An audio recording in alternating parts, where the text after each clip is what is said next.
Good day, students. We are here to continue from where we ended the last time. And today, our topic or our strand is morpheme. And at the end of this lesson, students should be able to 1. Explain morpheme. 2. Give the types of morpheme and explain them. 3. Explain the types of each morpheme with examples each. Let's start with our lesson. When we talk about morpheme is the smallest meaningful grammatical unit in a language. It consists of linguistic elements that cannot be broken into further units. Examples are stop, cat, if, and, to, etc. There are types of morphemes, and we have 2 types of morpheme.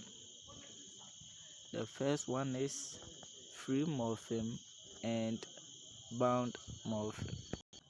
Let's continue from free morpheme. When we talk about free morpheme, it's the kind of morpheme which can stand on its own.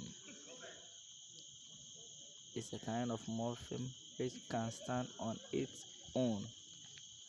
Examples are teach, stop, work, come, and etc. The next one is bound morpheme. Bound morpheme is the kind of morpheme which cannot stand on its own. A bound morpheme gets its meaning when it is attached to the free morpheme. Examples are teach, which is a free morpheme, plus er, which is bound morpheme. Word, which is a free morpheme, plus s, which is bound morpheme. I am, which is im, which is bound morpheme, plus possible, which is a free morpheme. We are taking the types of morphemes one after the other. So we are starting from free morpheme. And here we are looking at the types of free morpheme. We are looking at the types of free morpheme. The first one is lexical morpheme. Lexical morpheme. They are morphemes that carry meaning on their own. They are morphemes that carry meaning on their own. They carry dictionary meaning. They carry dictionary meaning. Examples are sit, go, man, come, happy, slowly, teach, folk, form, and etc.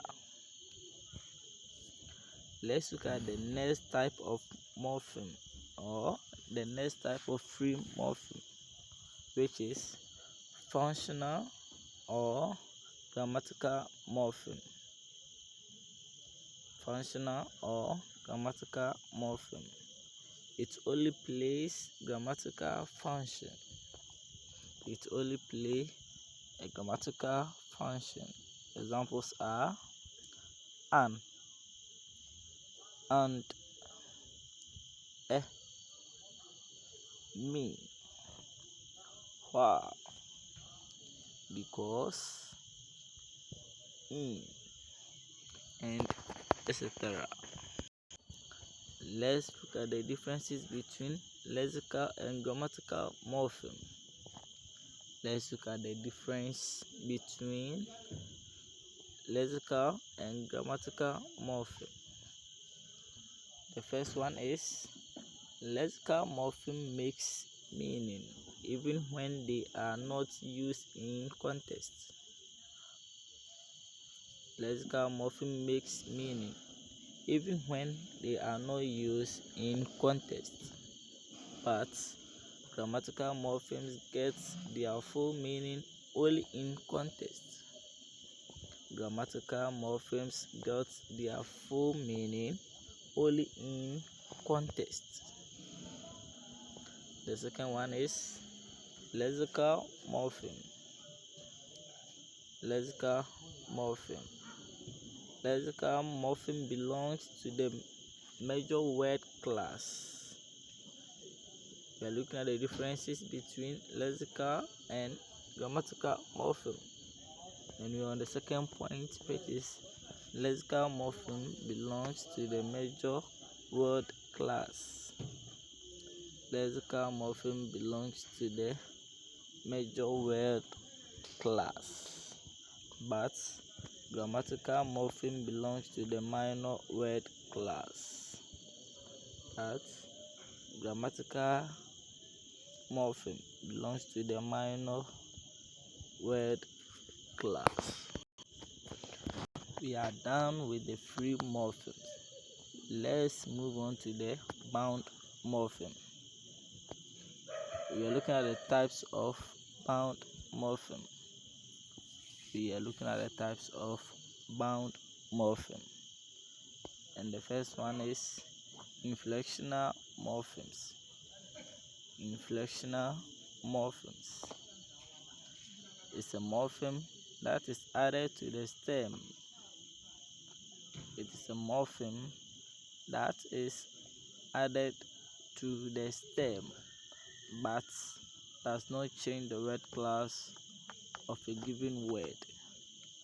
But does not change the word class of a given word. Examples are boy, which is a noun plus s,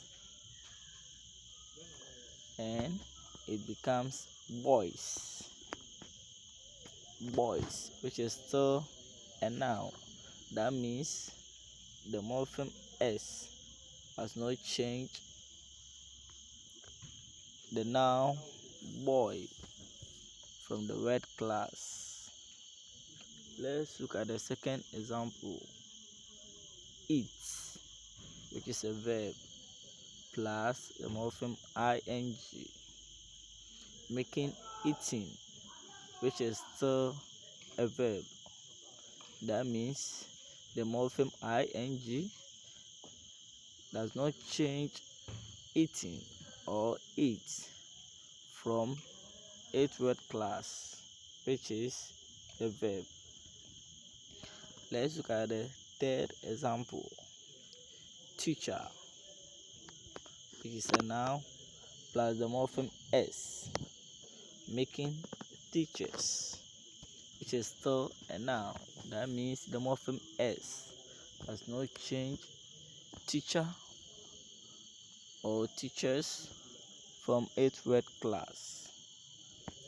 Let's look at the second type of bound morpheme, which is derivational morpheme. Derivational morpheme is a morpheme that is added to a base. This is a morpheme that is added to a base morpheme. It is a morpheme that is added to a base morpheme to change its word class. To change its word class. It may be a prefix or a suffix. It may be a prefix or a suffix. Let's look at some examples of the rational morpheme. The first example is boy, which is a noun plus a morpheme ish, making boyish, which is an adjective. That means the morpheme ish has changed the word class of a boy to an adjective, which is boyish. Let's look at the second example. Teach, which is a verb plus the morpheme er, making teacher, which is a noun. That means the morpheme er has changed the word class of teach to teacher, which is from verb to a noun. Let's look at the third example. Beauty, which is a noun plus the morpheme ful, which has become beautiful. Beauty is a noun because of the morpheme ful. It has changed it from noun to adjective, which is beautiful.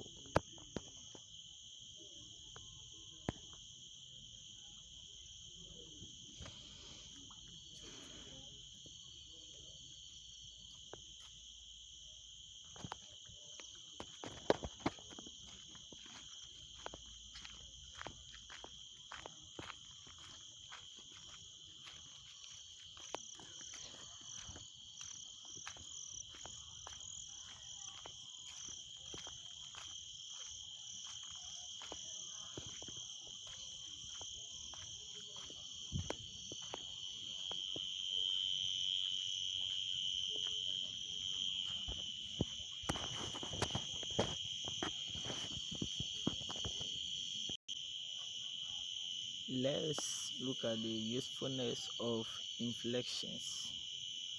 Let's look at the usefulness of inflections. Why are verbs inflected? Why are verbs inflected? 1. To show tense. To show tense. Example. A. They listen to 6 o'clock p.m. news. They listen to 6 o'clock p.m. news. B.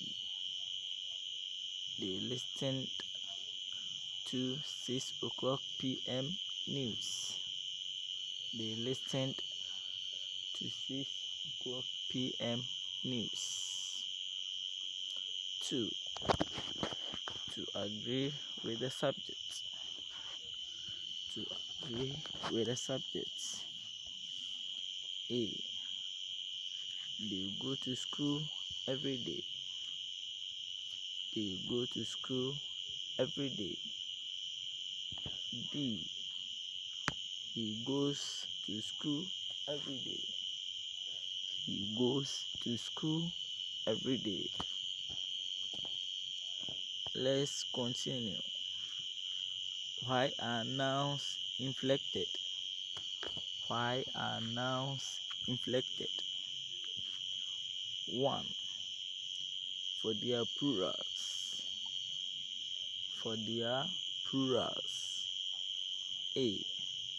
Son plus s. Son plus s, which is sons.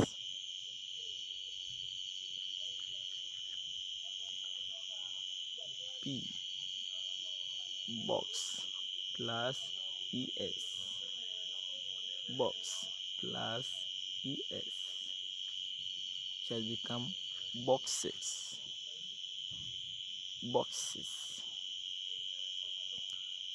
Let's look at the example C. Woman. If you want to change woman to the plural form, we have to change the A in woman and replace it with E. So woman will change from WOMAN to WOMEN, which is woman. That's the plural form for woman. Let's continue from number 2. To show concord. Example A. Kofi sings at church.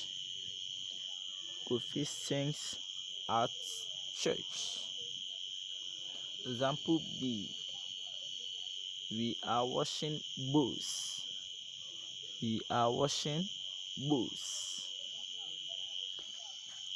Let's move on to number 3.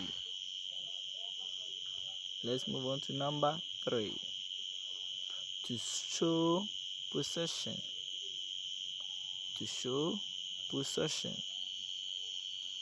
Example A. He bought a lady's bag.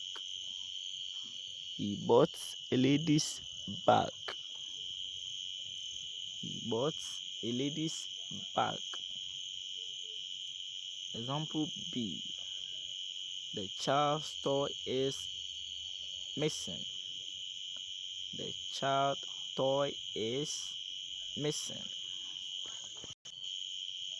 Hello students, this will bring us to the end of today's lesson, and I hope each and every one of you here can now explain the meaning of, or can explain morpheme, and also give the types of morphemes and also their explanation. You can give the types of each morpheme and also give an example each. Thank you for your attention.